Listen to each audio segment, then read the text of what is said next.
Everything had been going amazingly for my wife and I after we had our daughter. She was about 2 months old at the time. We'd gone through the hard, newborn stage. We were still really in the thick of it, but some of the crying had gotten a little bit better. We were sleeping a little bit more at night, but still, we were trying to get back to normal and adjust to the new life we had together with the baby. She was a healthy baby, so sweet, and she was beautiful. She was perfect. My wife and I were just smitten immediately, and I say that as someone who initially I didn't ever want kids, and I was so nervous during the pregnancy, thinking, oh, I don't know if this was a good idea deciding to have a kid, but all the cliches ended up being true. As soon as we saw her in the hospital, it was like love at first sight. I mean, it really was. So those 2 months passed by and things were going good. We were getting the hang of it, And then we decided to go out, just the three of us, for the first time, try to have dinner at a restaurant and see if she'd, not cried too much, which went well. She didn't really cry. She slept the whole time. My wife and I were so happy. It was just a great little family night out, our first little family night that we'd ever had together outside of the apartment. On the way back from the Italian restaurant, we stopped at a convenience store. My wife wanted to get some water and some snacks. We thought maybe we'd put the baby to bed and watch a horror movie or something fun like we used to, I was in charge of the stroller at that moment when we went in the convenience store. I was pushing the baby. I went back to the water while my wife was in the snack aisle. I reached down to get it.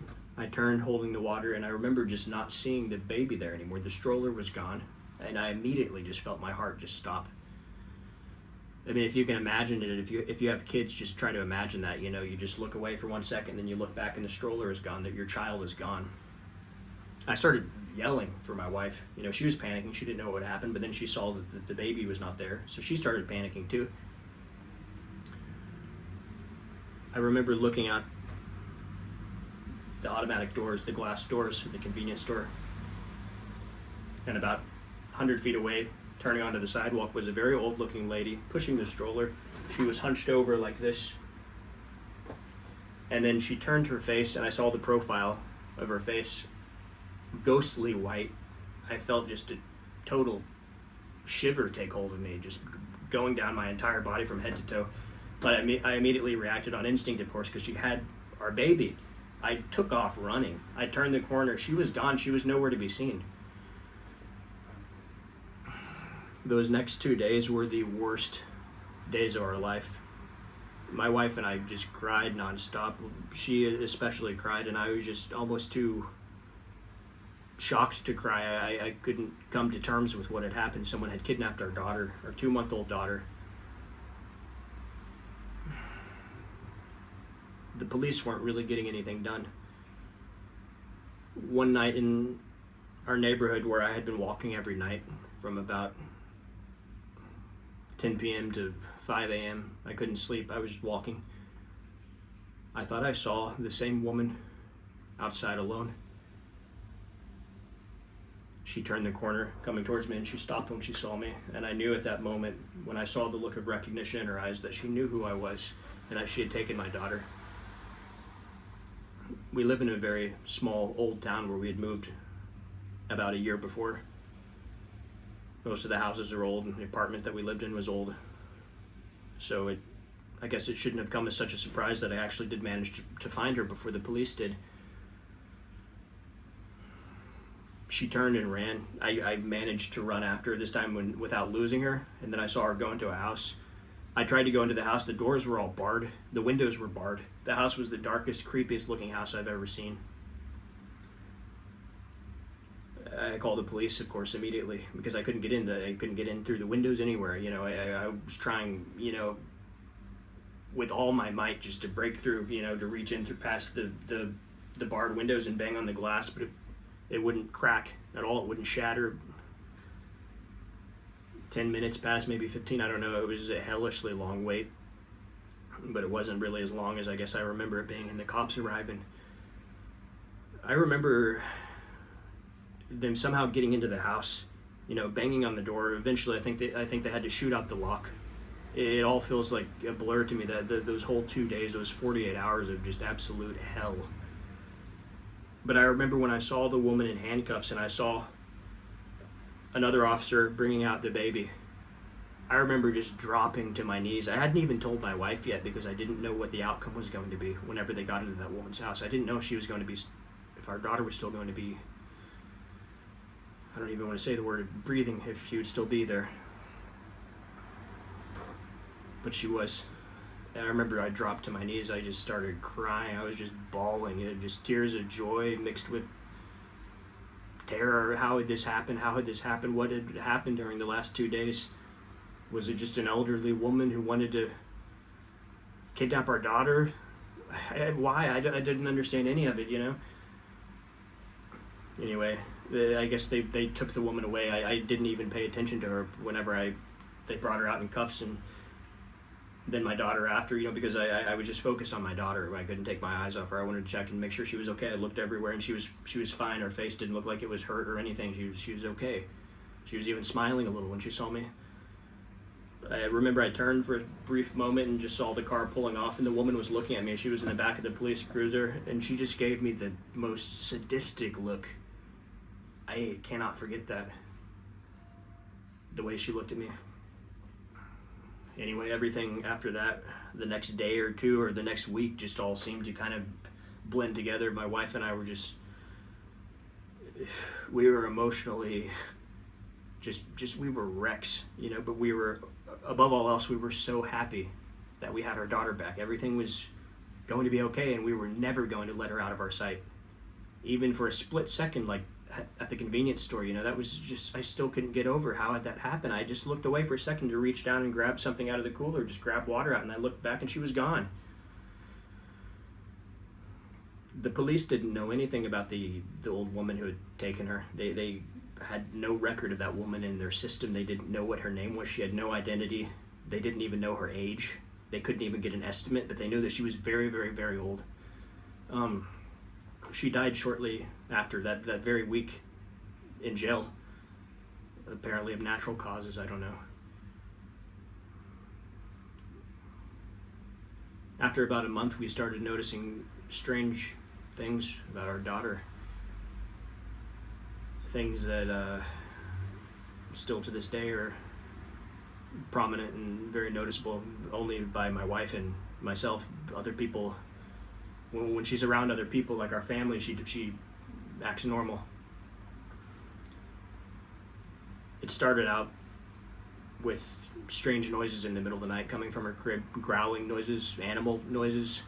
It would wake my wife and me up, and we would just sit there in bed, you know, and quickly rush over to the crib, and the noises would stop. We thought maybe we had kind of cracked, like we'd kind of just from all the emotions we'd been feeling, we thought maybe we were having nervous breakdowns just from all the mixture of emotions, the joy of having our daughter back, but also the terror that we had gone through. But then the nighttime noises continued from her crib. They didn't sound human at all. It sounded like some kind of animal, and they're not even like a normal animal. It sounded like some kind of, I don't like using this word, but it sounded like some kind of monster, you know, or some kind of spirit, something really, really,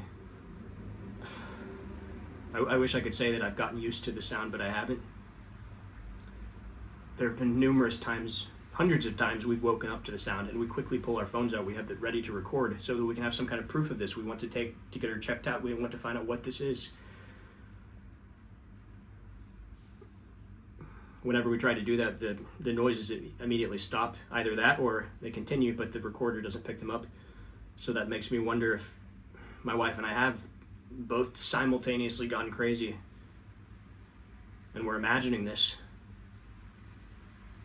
But I don't think we are. I don't know who the woman was. They never found out. They don't know why she took her. I guess she was an elderly woman who just wanted a baby. I don't know. Maybe she'd never been able to have a baby, and maybe she took that opportunity. Maybe she was a witch. I don't even like saying that either because it sounds so ridiculous, but after all this time, it doesn't sound so ridiculous to me anymore.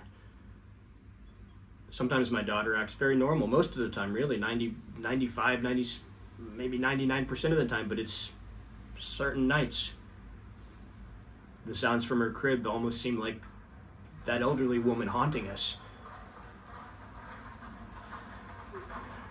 I don't know if she put a curse on my daughter, or that moment when I looked at her being taken away in the police cruiser, she put a curse on me. And perhaps my wife, because my wife is experiencing the same thing. She's experienced hearing the noises, the sounds. I hope to God that she didn't put a curse on my daughter. I hope to God that she just put a curse on us and she's making us imagine that, you know.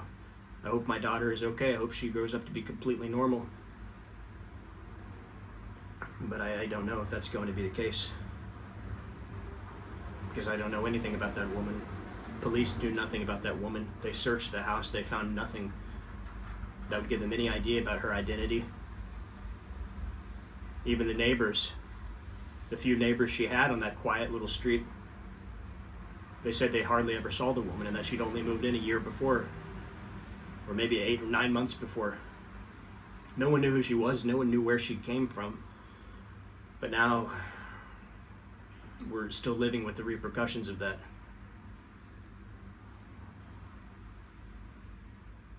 I don't think she was any kind of normal human. That's all I know. I think anyone in the situation my wife and I have found ourselves in would agree with that. They would think the same thing. I know it sounds insane, but I don't think if you're in our shoes, you wouldn't be thinking that. And I hope that by telling this story, it can just serve as some kind of warning to never let your kid out of your sight, never let your loved ones out of your sight. But at the same time, I don't want to make anyone worry about something like this, because I know that what happened to my wife and my daughter and myself it was just pure bad luck that night. I can't explain it. I wish the noises would stop more than anything. I wish the noises would stop. It's gotten to the point now when I'm sleeping, sometimes I wonder if I'm just imagining it. I wake up and I don't hear anything. I'll be deep in sleep just having nightmares about it. Other times I wake up and I do hear the noises. I'll walk over to the crib and hear them and they stop. I just hope more than anything that the curse she put, if it even is a curse, I hope that she put that on me. And my wife, I hope she just cursed the parents of the child she took. I hope she didn't curse that child. I hope that we're just hearing things. I hope that's all it is. I hope that my daughter doesn't grow up to become whatever that woman was. A witch, a monster, I don't know, but I know she wasn't human.